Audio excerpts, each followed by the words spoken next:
Hello po, magandang umaga po sa inyong lahat mga kaibigan. Sa mga kayo nanood sa alop-alop ng ating mundo, magandang umaga, magandang tanghali, magandang gabi. Sana po ay nasa mabuti kayong kalagayan kasama ng iyong buong pamilya. Ako po ay nagbabahagi ng mga orasyon at lihim na karunungan, lihim na pangalan ng Diyos sa libro ng lihim na karunungan. Salamat po sa patuloy ninyong suporta sa aking munting YouTube channel. Ako po ay nagbabahagi ng mga orasyon na galing sa libro ng lihim na karunungan at mga pangalan ng Diyos o mga pangalan na lihim na galing sa libro ng lihim na karunungan. Gamitin nyo lamang po sa kabutihan. Yun lang po ang hiling ko. Isulat sa tila kasi marami na po akong ni-upload. Isulat niya po sa tila o itatak sa katawan at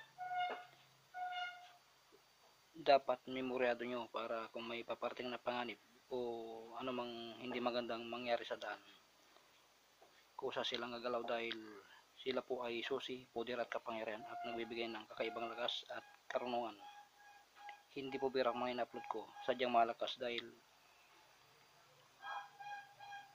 mga pangalan po yan na lihim at banal na pangalan ng Diyos. Sa mga hindi pa nakasubscribe, kung gusto niyo ng ganitong usapin o interesado kayo, subscribe na po kayo para update kayo sa lahat ng in-upload ko. Salamat po. Ingat po kayo saan bang kayo magpunta.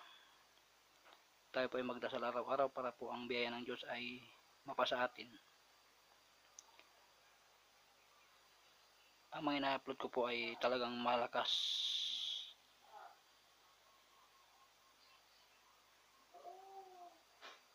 Ito po may papakita ulit ako sa inyo.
Lihim po yun na pangalan ng Diyos.